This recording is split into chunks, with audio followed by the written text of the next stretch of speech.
in other industries, and the sales roles might be broken out into more functions. And because many coffee businesses are a bit smaller, sales functions tend to encompass some or many or even all of those particular functions. Simon, I can see you laughing. Like, do you want to pick up on that? And I'd be really interested to know what percentage of each of those sales functions represents, say, like an average week for you. I think now I'm in a great position now with Oatly where I have less of those hats to wear, but there is definite side where we look on the growth side where I need to wear a sales hat and a defining the landscape and looking for avenues to target, which is probably a day and a half a week, and then there's probably 2.5 days a week of just retaining with the team and looking after relationships and adding new skill sets to the team to develop those relationships. I think coming from a coffee background, you understand like how lots of things work together and lots of relationships work together, because as a barista you've seen the milk guy, the coffee dude, the grinder man, the servicer for your coffee machine, the regular customer who never pays apart from on Fridays. There's like all these like relationships that you've had to deal with, and your concept of that is actually transposed almost like black and white onto dealing with different parts of like the business. So it's just accelerated in the responsibility that weighs on each thing rather than how you interact with it. And that's been the thing that I've found. And now that I'm wearing less hats, I'm able to put more energy into those things that I am responsible for. Camilla, what about you? Across a week, how much time would you spend on each of those functions? I have to do everything. I have to wear all the hats, all the jackets and shoes. So it changes from week to week. It really does. But the responsibility sits with me. So I have to manage that process, and it's very much customer driven, and it depends on what they want from me. That's how I structure my week. One of the things that I think would be really good to communicate to lots of people who are working at maybe the more junior levels of the coffee industry is that it can feel really tribal when you're at that level.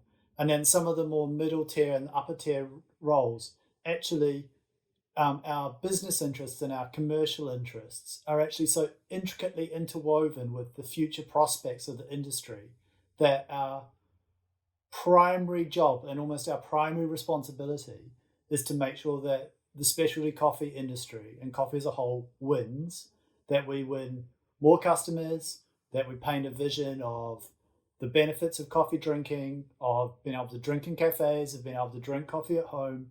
Because if we build greater awareness and greater consumer base around this, everybody wins. And so there's this great collective and joint project. It's a joint endeavor that's underway.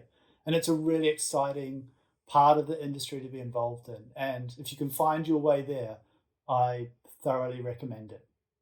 Another gem that I've been like given from mum was like, whatever you do it with conviction and no one will bat an eyelid. That's like one of those things. It's like, just put your neck out, do it with a bit of passion, and you'll be kind of like, yeah, you're going to be taken with a bit of respect. But like in response, I guess, to the like, oh, I don't do sales, I'm not good at that, I can't do this or whatever. That's how we all started, right? Like first day on a sales job where you get promoted into like having to like peddle the stuff, you're like, oh god, like what am I going to do? So I think there's this element of just having some genuine belief in the product, but also like preparing yourself for every situation. It's like, I think giving people confidence to like, who you're talking to, and a lot of my conversations have been equating it to the barista version of what we're looking at. So if we're going into a caterer, they're going to have a little bit more of a button-up shirt on than like going to a cafe where everyone's wearing t-shirt and Vans. Like there's a different like person on the other end, and as long as you're preparing for that, then your delivery can be kind of molded or sculpted in how that looks, because you're already doing it when you're selling things on a menu. Like people come in and they go like, "Oh, what's good here?" Like, and you give a response. That's sales. That's because you believe in that thing that's yum on the menu or that drink that you really like making. Like that's sales. But people don't kind of conceptualize that as a point of delivery of like making a sale. To work in coffee and to work in a sales role in coffee, you have to have some coffee knowledge on the one hand, but you also have to have some sales skills on the other.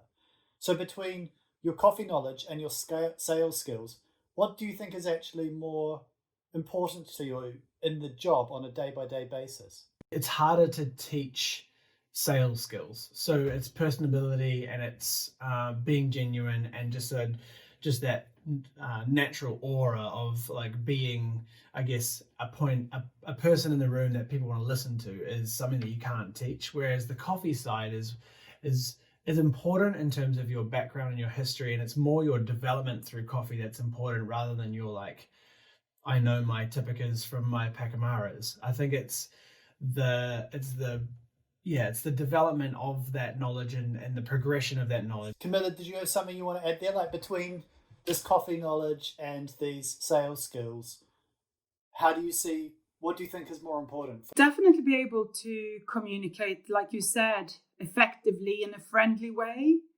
Because what's really important to remember is that end of the day, people buy from people.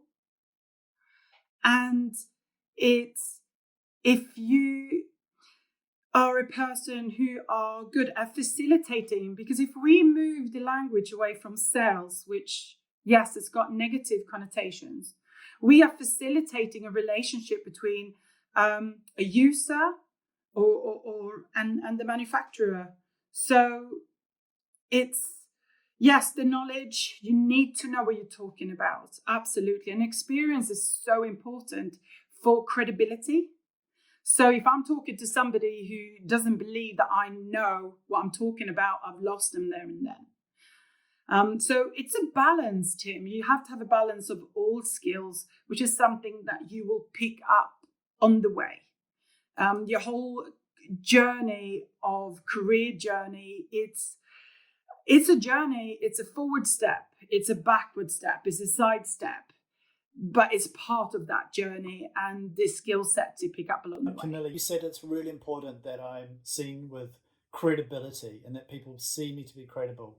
And I think that there's been a tradition within coffee of many sales roles being male dominated, and you're a female selling espresso machines, which there's no inherent tension in, but some people might see that as being like something that's maybe a little bit more new.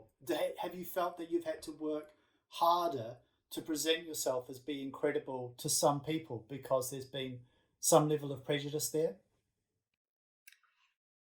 I'm unfortunately, yes.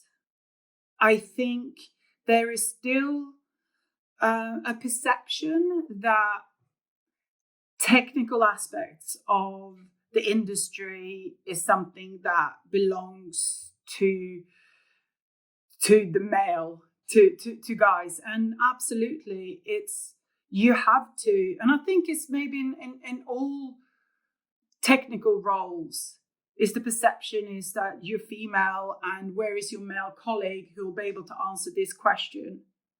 But can I maybe ask you then, if that's the case, two things. Obviously, well, do you think it's fair enough to say that the industry has changed quite a lot and is continuing to change? Yes, I do think so.